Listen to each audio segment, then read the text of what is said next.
Pues son las 10 y 10 minutos de la noche. La ONG de la Iglesia, Cáritas de Castilla y León, ha presentado su memoria regional del año pasado en la que nos muestra la cruda realidad por la que están atravesando muchas personas y familias que tienen que recurrir a las 11 delegaciones que tienen repartidas por toda la comunidad para pedir ayuda en forma de alimentos básicos, el pago de alquileres y de recibos como el de la luz y el del gas. Nos escucha desde Zamora el presidente de Cáritas Castilla y León, Antonio Jesús Martín de Lera, con el que queremos descender un poco más en este informe. ¿Qué tal? Buenas noches. Hola, buenas noches.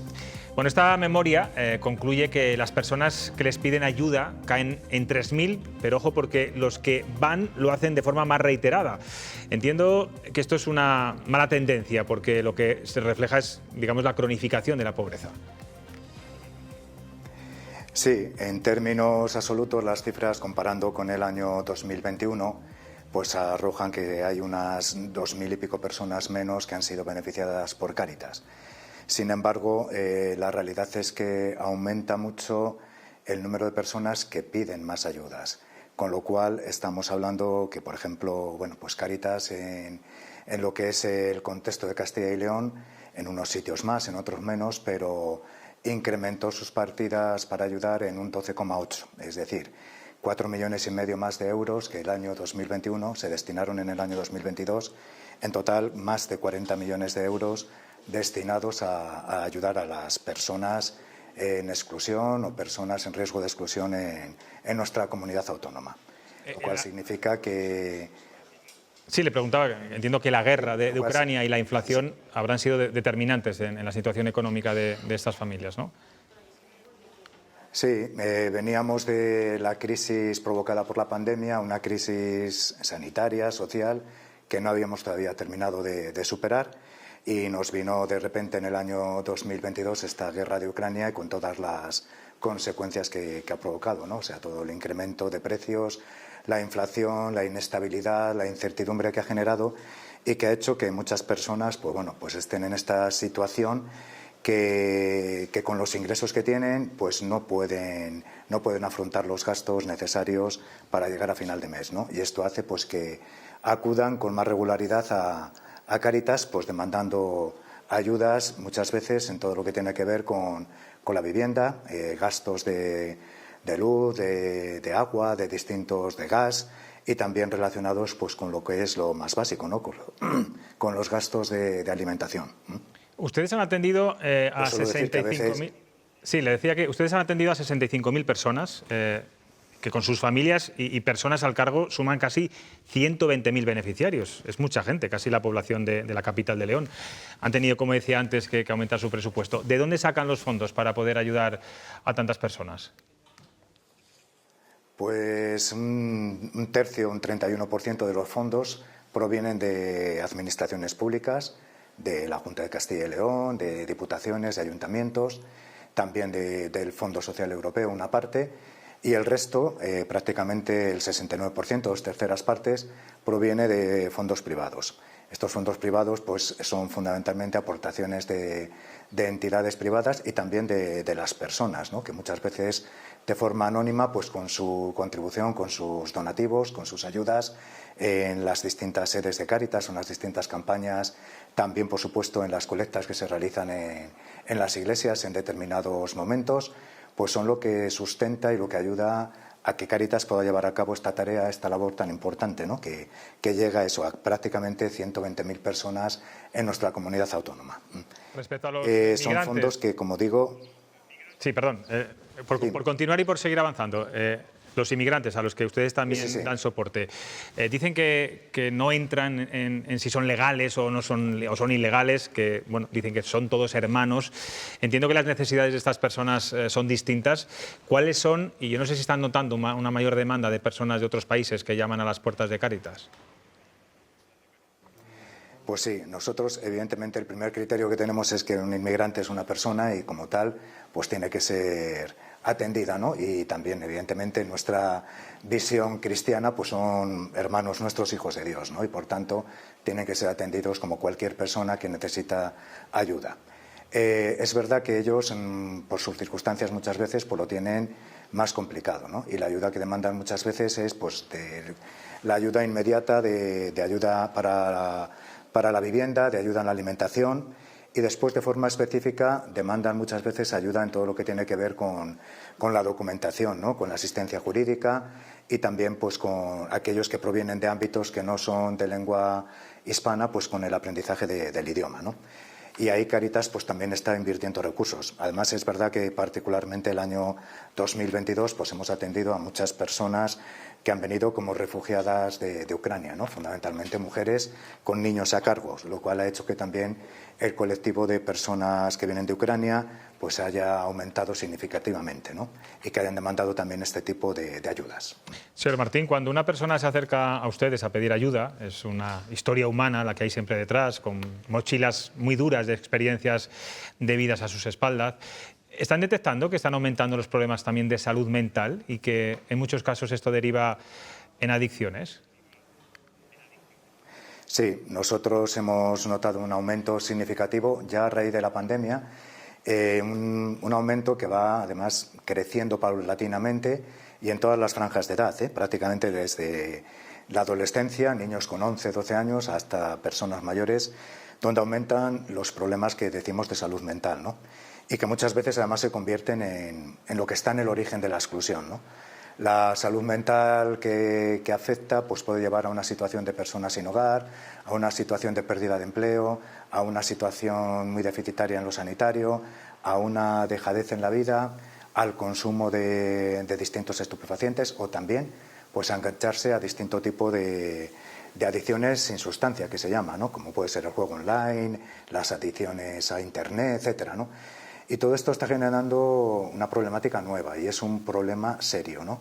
Que Cáritas estamos abordando con programas específicos, con personas preparadas, profesionales, para atender ya desde las acogidas los problemas de salud mental y también después con programas específicos en lo que tiene que ver con las adicciones, con las toxicomanías, también con la propia salud mental. Hay algún centro específico de atención a personas con problemas serios de salud mental, ¿no?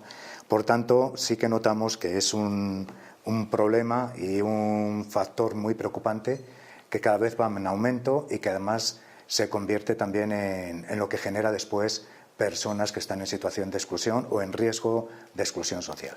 Decía el otro día en la presentación de esta memoria que es fácil caer en la exclusión social, pero que es muy difícil y sobre todo lento abandonarla. ¿Falta protección pública para estas personas? ¿El sistema está fallando? Yo creo que evidentemente hay un sistema de protección pública, no podemos decir que no existe, pero necesitamos que ese sistema sea más intenso y profundice. Por ejemplo, lo que acabamos de hablar, apenas hay respuesta en el ámbito de la salud mental, apenas hay recursos específicos que aborden estos problemas en su origen, ¿no? y que den respuesta. Después hay también otro tipo de problemas como pueden ser pues la precariedad de los empleos, el empleo inestable, lo que puede ser las personas sin hogar, ¿no? Un dato que en el año 2022 pues atendimos a 4.900 personas, ¿no? En nuestra comunidad, personas sin hogar. Es decir, hay todavía colectivos y personas a las cuales el sistema de protección social no les llega, ¿no?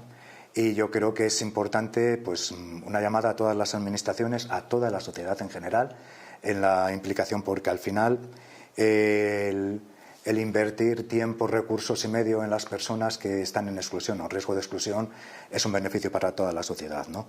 Por eso yo creo que todos estamos llamados a intensificar los recursos invertidos en ayudar a estas personas que, como decíamos, es muy fácil, ¿no? Caer en la exclusión. Alguien pierde el empleo, alguien con una enfermedad mental, alguien con problemas familiares acaba en la calle y entra en una rueda que le lleva a la exclusión fácilmente, ¿no?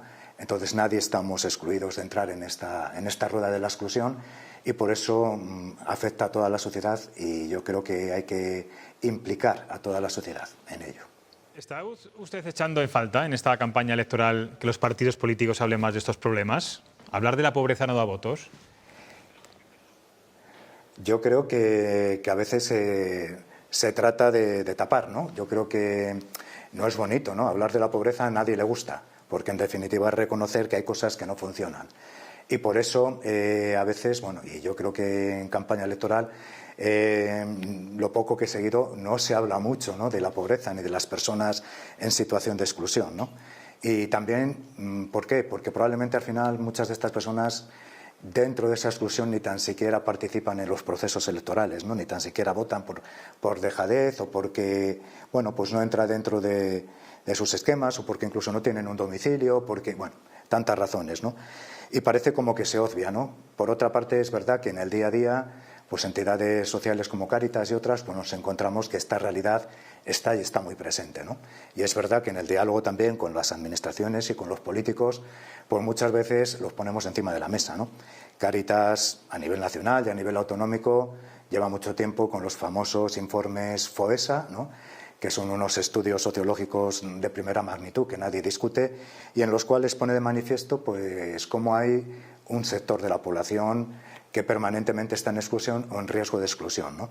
Y es una llamada de atención a todas las administraciones, a todos los políticos, para que sepan que esa realidad está ahí y que, aunque miremos para otro lado, la realidad es tozuda y sigue estando, y de cuando en cuando nos va a volver a decir, aquí estamos, ¿no? Tiene toda la razón. Señor Martín, cuéntenos, si puede, el caso que más le haya dolido o que más le haya llegado al corazón de todos los que ha visto últimamente. Pues sí, puedo contar, por ejemplo, el caso de una familia, en este caso una madre con hijos a cargos, ¿no?, con 4 menores, donde la situación, bueno, pues de cuando una persona se rompe y te dice que su situación está en límite, que necesita pues para que sus hijos coman, ¿no?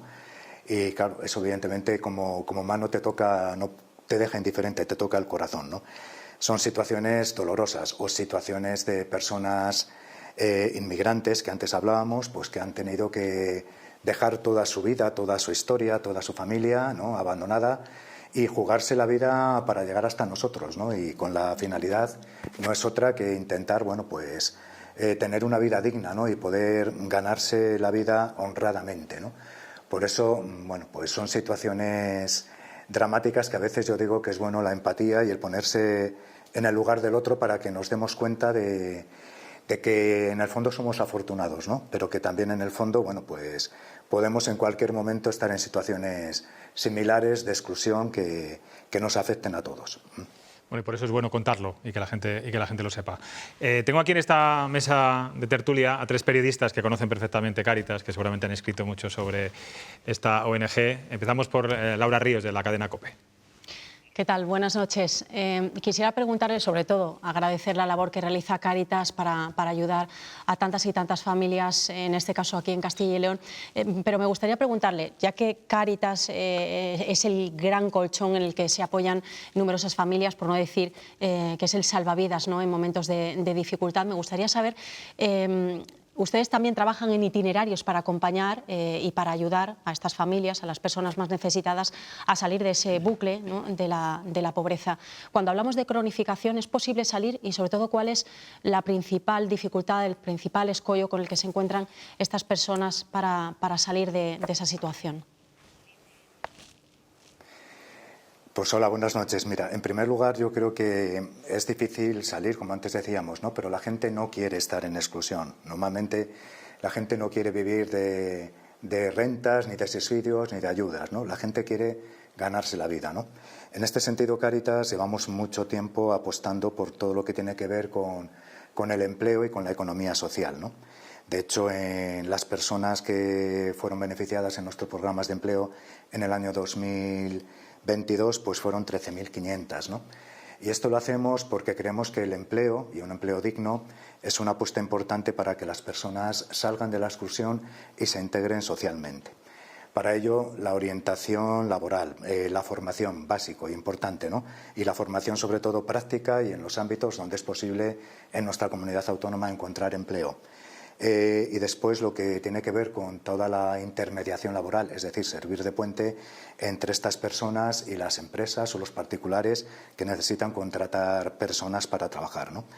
Eso es una de las tareas importantes.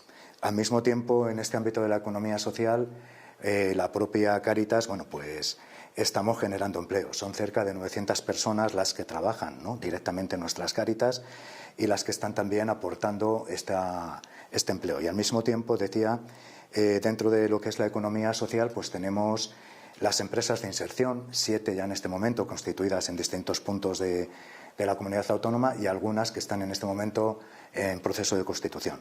Las empresas de inserción precisamente se caracterizan por esto, porque al menos la mitad de la plantilla tienen que ser personas en exclusión que durante 3 años se están formando y están aprendiendo, trabajando, ¿no? Y esto es un paso importante de cara a generar empleo y de cara a lograr que estas personas, siguiendo el itinerario adecuado, pues puedan, al final de estos 3 años, entrar en el mercado laboral de forma normalizada. Por eso apostamos claramente por lo que tiene que ver con el empleo, con la formación y, por supuesto, procesos que van acompañados y que tratan de ayudar en todos los demás problemas que puedan ir añadidos, ¿no?, como lo que hemos dicho antes, salud mental, problemas familiares, problemas sociales, etcétera. Es todo, la persona hay que tratarla de forma unitaria, ¿no?, y hay que ir afrontando las distintas barreras que impiden que la persona se inserte socialmente. Le va a preguntar también Luis Miguel Torres. Hola, buenas noches. También yo agradecer la labor de Cáritas. Si la pobreza ya es una realidad lacerante, la pobreza infantil, yo creo que se acaban los calificativos. No sé cómo se abordan esas realidades de pobreza infantil, que a veces tienen más dificultades de emerger. No sé cómo se trata para abordar con dignidad la ayuda a las familias, que creo que es importante, porque si una pobreza ya se cronifica desde la infancia, la exclusión yo creo que está asegurada y los problemas. Y luego además es un tema que surge como el Guadiana en el debate público, va, viene, se dice que se hace, pero la realidad es muy tozuda, los datos están ahí. No sé si se atreve a dar algún apunte a los poderes públicos, sea quien sea, para abordar este tema. Aproveche que el domingo puede haber cambio de gobierno o no. Sí. Evidentemente, lo primero que digo es que, bueno, Cáritas somos conscientes de que los niños, la población infantil, sufren de forma especial la pobreza, ¿no? Y a veces de forma más callada, más silenciosa, porque no tienen ese voz y esa representación que tienen también los adultos, ¿no? Cáritas, en todas las diócesis, en toda Castilla y León, tenemos programas de infancia, ¿no? Trabajamos con menores que están en situación de exclusión o en riesgo de exclusión, y se trabaja con ellos sobre todo pues tratando de evitar el fracaso escolar, tratando de que estos niños estén integrados en la sociedad, de que adquieran habilidades sociales y de que se rompa esa barrera que al final va a generar que si no se apuesta por ellos van a estar también en la exclusión, ¿no? Yo creo que en la infancia toda la sociedad tenemos el deber, sobre todo un deber moral, de invertir, ¿no? Porque lo que invertamos en la infancia, en los niños, estamos apostando en el futuro. Si logramos que no haya niños que entren en exclusión, que no haya niños que estén en situaciones difíciles, esos niños no van a estar en exclusión en unos años, ¿no? Y apostar por la infancia, apostar por la formación, por la integración a todos los efectos de los niños, para que los niños crezcan felices, crezcan integrados en la sociedad. Apostar por algo que es muy importante, que en este momento es todo el tema de la brecha digital, ¿no? Y donde las familias, donde hay niños y evidentemente no hay recursos o los recursos son escasos, pues el tema de la brecha digital, pues no hay dinero para equipos informáticos, no hay dinero para conexiones a Internet, y todo eso está generando una exclusión, ¿no? Y una exclusión que es más lacerante en los niños. Por eso me atrevo a decir, ¿no?, que hay que invertir en la infancia y que no podemos dejar que ningún niño, sea el motivo que sea, al final acabe en exclusión o en riesgo de exclusión, ¿no? Y que ahí todos los poderes públicos tienen que tener una vigilancia especial, ¿no? Desde los distintos ámbitos escolares, desde los ámbitos sanitarios, desde los ámbitos educativos, desde los ámbitos sociales. Todos a una tenemos que trabajar para que la exclusión en la infancia llegue a desaparecer. Justino Sanchón. Buenas noches y reiterar las felicitaciones de mis compañeros por el papel que está jugando Cáritas en Castilla y León y en la sociedad española en general. Sí me gustaría incidir en un problema, en una situación, una cuestión que es la de la inmigración, ¿no? Usted ha reclamado a la sociedad que se involucre más tanto en la inmigración como en situaciones de riesgo de las personas de riesgo en exclusión. ¿Cree usted que se está produciendo un incremento de prejuicios hacia estas personas en riesgo de exclusión y en concreto con la inmigración? Primero, y en segundo lugar, sí me gustaría preguntarle, ¿qué opina usted si alguien dice que el sistema de ayudas sociales favorece la tragedia del Mediterráneo? Esto lo ha dicho un vicepresidente de un gobierno. En cuanto a la primera cuestión que plantea, evidentemente yo creo que a veces los prejuicios existen, ¿no? Y la mayor parte de ellos son prejuicios infundados, es decir, son estereotipos que transmitimos y que generan lo que Adela Cortina decía, ¿no? La aporofobia, es decir, la manía hacia el pobre, ¿no? Por ser pobre, sin más. No porque sea inmigrante o porque sea, no, muchas veces porque es pobre, eso ya genera además que haya un rechazo. Yo creo que en la mayor parte de las veces cuando tratas a las personas ves que en el fondo son personas, ¿no? Y que muchas veces hay estereotipos que se generan, ¿no? Pues como que los inmigrantes vienen a quitarnos el empleo. Dice, pues no conozco todavía ningún caso de un inmigrante que haya quitado un puesto de trabajo a alguien que sea de aquí. O vienen a delinquir, pues tampoco, ¿no? Yo suelo decir así de forma un poco coloquial que en nuestras prisiones el Producto Nacional llega al 99%, ¿no? O sea que no es que los inmigrantes, evidentemente habrá inmigrantes como personas nacionales que cometen delitos, pero eso va en la condición humana y no en la condición de ser inmigrante o no ser inmigrante, ¿no? Por eso yo creo que hay muchos estereotipos que es bueno que como sociedad los desterremos, ¿no? Porque generan al final más exclusión, más marginación. En cuanto a lo que me decía de si genera este efecto llamada y que el sistema de ayudas sociales. No. Han dicho sí. Que el sistema de ayudas sociales favorece la tragedia del Mediterráneo. No, la tragedia del Mediterráneo viene propiciada por el hambre y por la situación de dificultad y de guerra y de violencia que muchos países en África y en otras partes del mundo están viviendo, ¿no? Y que ojalá no nos toque vivir y que ojalá quien ha dicho eso no le toque vivirlo, ¿no? Porque yo creo que evidentemente a nadie por puro placer o por puro decir voy a buscarme, sale de su tierra y sale de su país, ¿no? Cuando estas personas lo hacen y cuando escuchas el testimonio de ellos de forma directa y te cuentan sus peripecias y su enfrentarse a situaciones de violencia, de muerte, de ultrajes, de violaciones, al final dices, bueno, pues cuando vienen aquí no vienen porque aquí se les vaya a dar o el sistema social les ayude, no. Vienen buscándose una vida y de hecho hay muchos inmigrantes que quedan al margen de estos sistemas sociales, ¿no? Y de estos sistemas de ayuda. En Cáritas lo estamos viendo, ¿no? Por tanto, no es verdad que la tragedia del Mediterráneo venga de ahí. La tragedia del Mediterráneo tristemente viene de que en nuestro mundo pues existe el hambre, existe la violencia, existe el terrorismo, existe la guerra y eso lo tenemos ahí a la puerta de nuestra casa, que es el Mediterráneo, ¿no? Pues Jesús Martín de Lera, presidente de Cáritas en Castilla y León. Hoy era una prioridad para nosotros, aunque para los políticos no lo sea, hablar de Cáritas, hablar de este informe, de la pobreza en Castilla y León. Ojalá les escuchen pues los representantes públicos actuales y los futuros. Y de verdad, gracias por la labor que están haciendo. Gracias también a vosotros por esta labor de difusión y de dar a conocer pues la realidad no de lo que hace Cáritas, sino la realidad del mundo en el que vivimos. Muchas gracias. Gracias de nuevo.